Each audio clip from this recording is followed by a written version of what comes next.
get us started, and then we'll open it up for questions. First of all, congratulations, Jordan Matthews.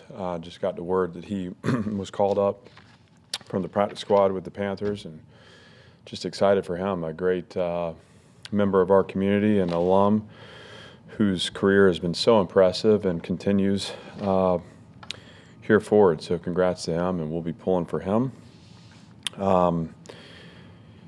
Yeah, a chance for us to go on the road again and look to the last two here to finish the season, hopefully with some momentum.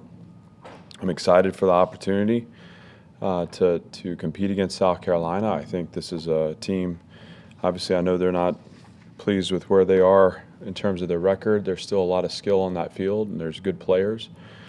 There will be challenges for us. When you look at them on offense, you know, they've been really effective passing the ball. We know Spencer Rattler is a great competitor and has challenged us. I think when you talk about defending him, you have to keep him caged up. You have to vary his looks.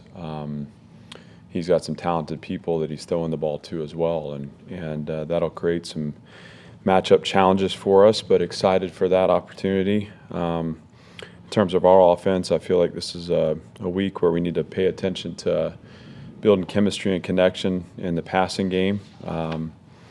You know, just coming out of the Auburn game, felt like whether it be the protection issues or throwing routes when they were open, not before they were open, or throwing them open, seemed to me like we just held on to the ball a little too long. And there are going to be opportunities for us, just like there were a year ago, offensively against South Carolina, but it's about us fine-tuning the things that we need to be good at to have a chance to execute and again, be in a competitive game in Columbia. So injury-wise, really holding true. Demarion Thomas will be likely out this week. That came up today. Quincy Skinner working his way back, was able to practice today. It was good to see that. C.J. Taylor still week to week with his knee. He's back involved in terms of individual, but not yet 100%. And so we're giving him time. We'll see how he responds as the week goes. And really, that's it as far as updates from Saturday. Christian James has been fine. And the rest of the guys are looking good. So happy to answer questions. What does the quarterback situation look like this week? Well, A.J. Swan has been able to practice. You know, yesterday and today he's getting back healthy, which is exciting. I don't right now anticipate anything changing for us in terms of what we've done to this point, but I always want to leave room there just because it is about getting the best 11 on the field. So, you know, Ken's raring to go and running with the ones. Walt's, you know, preparing for a piece of the plan on Saturday, and then it's good to have AJ back in the competition. And so we'll see how the week shakes out. But again, happy for AJ to be back feeling better, and also been pleased with Ken and Walt. What do you think is behind the offensive line regression compared to last year?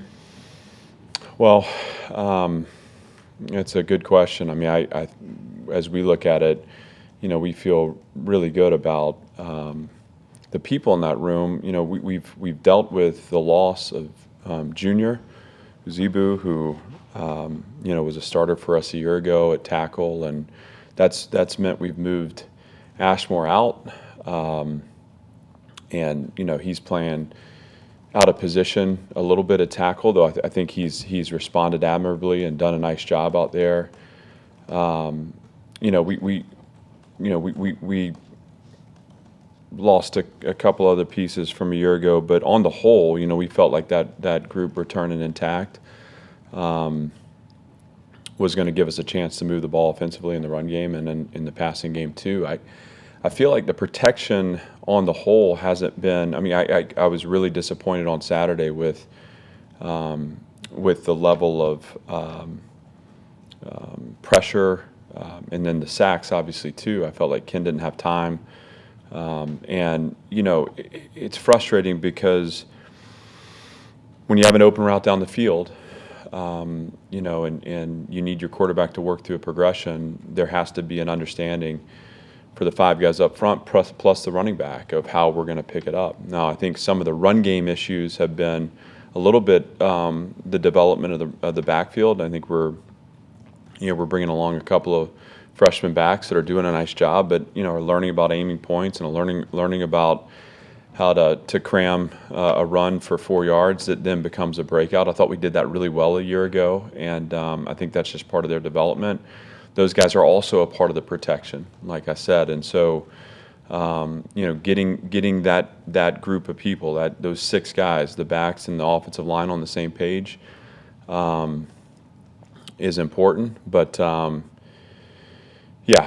think it's we've been disappointed in some of the communication, some of the twist pickup. I think teams have done a nice job of scheming against us, and we got to be better. And that it starts with how we coach it and teach it and learn it and train it, and then needs to show up for us on Saturday. You talked about not having time to work through progressions. It's easy to say, well, okay, make quicker throws and do this or do that, but how realistic is that at this point in the year? Because you bake your offense in August, and a lot kind of flows from there. It's I have not seen.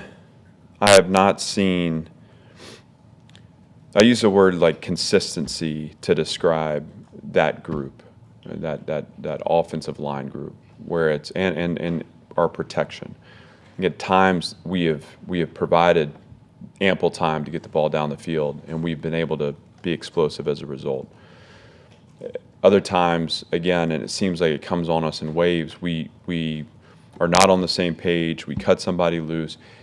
It's rare that it's been like a one-on-one matchup that we just lose up front. Jacob Brammer's the other guy that was with us a year ago that's not with us this year. But what teams are doing is they're creating 2- and 3-man twists, and to me, where they're having most success is those twist games coming against our guard, center, and guard. And those 3 positions, now it could be a fundamental technical breakdown in one of those 3 on a twist play, or it could be a communication issue or seeing things the same way. And right now what we're doing is juggling that group of people to say which 3 give us the best chance. To go back to your question, certainly we have to find answers outside of, like this square peg round hole idea where you're just going to keep doing what you're doing, and ultimately, if it doesn't work, I think we had 6 total 3-and-outs in the game, 8 consecutive drives at one point that finished in a punt. That's hard to experience. I think sometimes too, that doesn't mean we need to go conservative. There's other ways to get the ball out and down the field and to stretch the field, and so it is finding the balance, Chris. I think it's certainly shuffling the deck in there to say where's the best 5 for us to do the things we want to do offensively. And then I think it's designing around, your flaws too, to say, hey, we're not able to do this very well. How can we get the ball out sooner?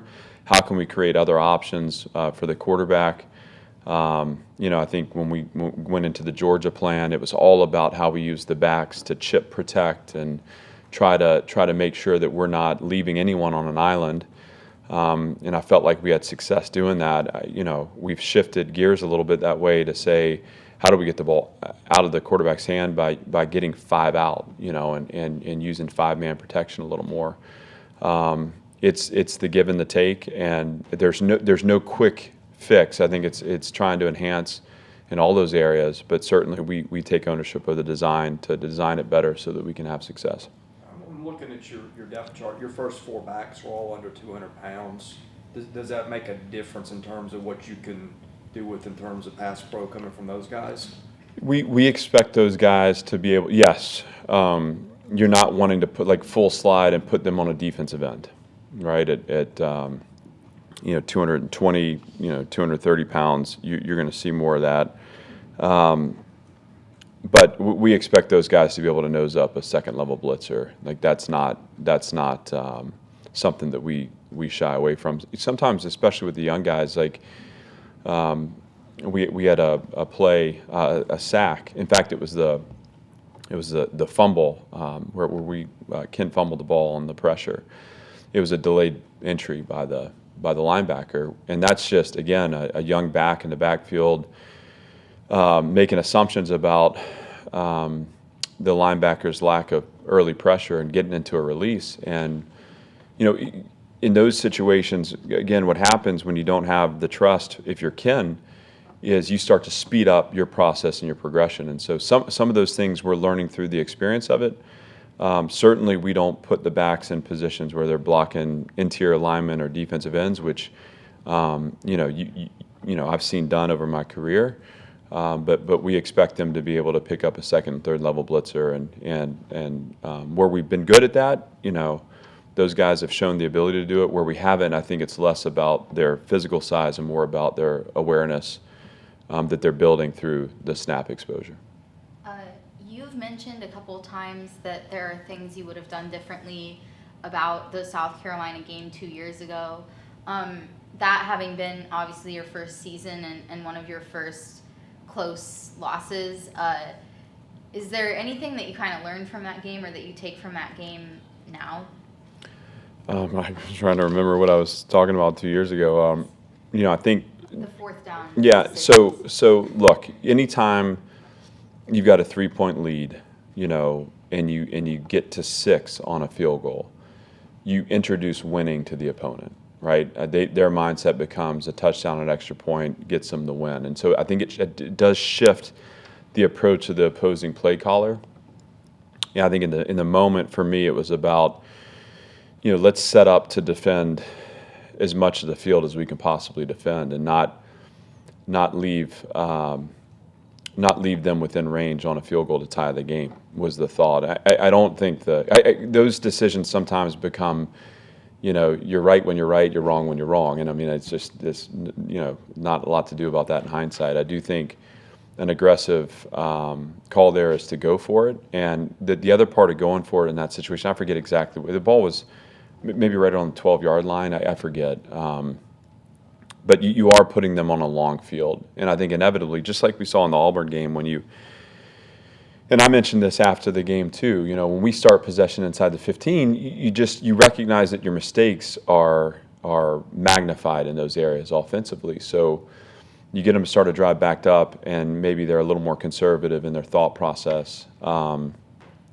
I think they started their drive on the 25. I can't remember Aria specifically, and then the other part of the change to me, and we've designed around this, but we had a lot of 3-man rush there through the kind of middle of their drive where we gave them time and they were able to find spaces. And in that situation, it's a chunk situation. You've got to be able to keep the ball inside in front of you, and you have to they were out of timeouts. You have to force them to churn clock and to use the time to put pressure on them. And when you let them out with explosive plays in that scenario, you're really putting yourself behind the 8 ball. So some tactical things I would have changed. And again, you can look back at the decision to kick, and be critical of that too. I think there's reason to be aggressive in that situation. That's not to say that I wouldn't do it again. I think it helps knowing the outcome that I would have reversed it. As far as what I learned, I mean, again, I think it's those any loss you're going to learn any game you're going to learn something from. I mean, that was a painful one. That group had fought really hard to be in that position. Had come from behind, had a couple of chunk plays early that we had absorbed defensively, where we settled in. Offensively, we were able to create some explosives, if I remember, in that game. With the lead late in a 4-minute situation, you want to be able to put it away. But it was a tough one. We're a long way from that, but again, we're hoping to put that level of pressure on our opponent this weekend. That's going to happen with a focus on who we are and what we do, and that's how we've started the week off. Is Daven Davis kind of moving on from football at this point?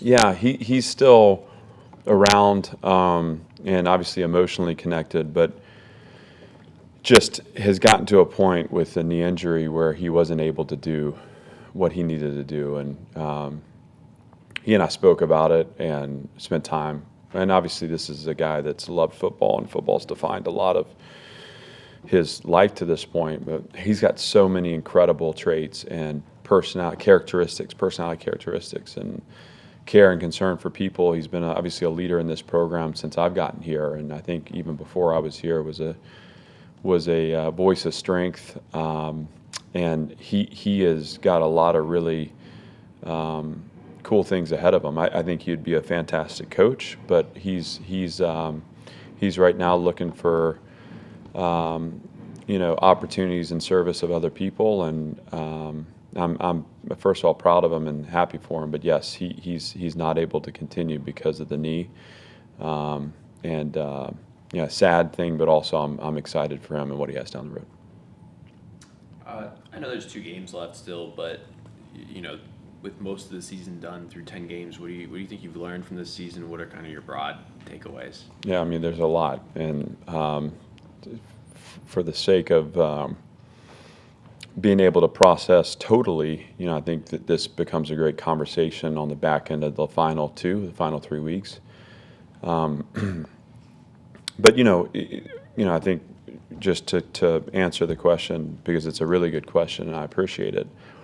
I talk a lot about learning in my role and learning in my job, and how I feel like I've got a bunch of opportunities to kind of to reflect back and say, where are areas that I can strengthen in my responsibility within this program to ensure that we're putting the best possible product on the field. I also think that we are experiencing the feeling of what it is to actually build a program, and to build it in a way that's not overhauling a roster, but transforming a roster through recruiting and authentic relationships and development. And that stuff takes time.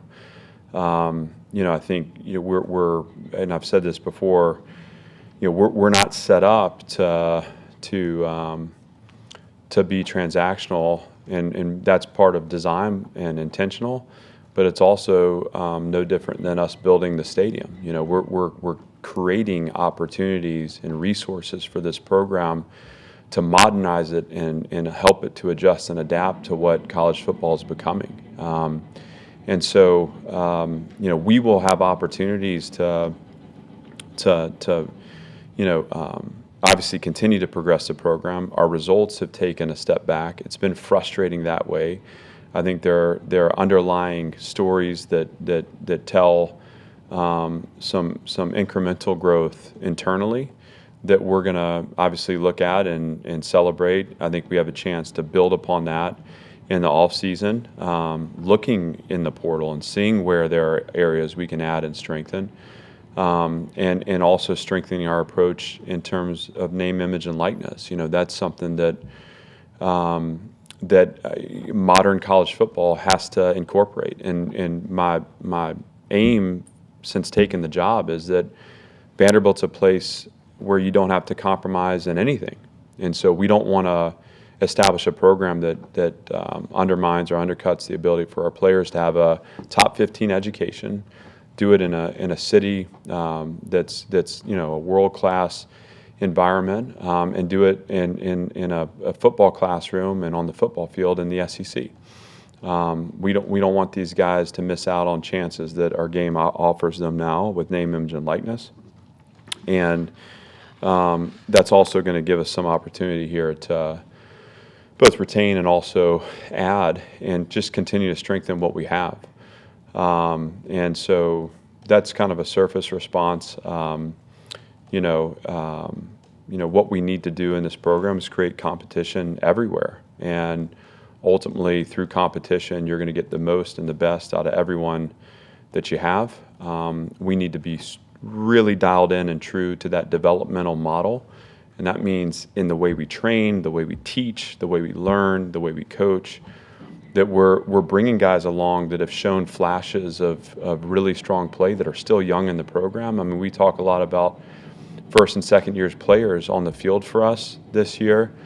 Well, next year that's going to be second and third year players, but we'll still have some freshmen that will come in and contribute. We need to be better equipped to support and to grow those guys earlier in the year to give us the best chance to have success on Saturdays. And there's a lot of other things, Robbie, but just in honor of the question and just some surface level thoughts there for you. Anything else?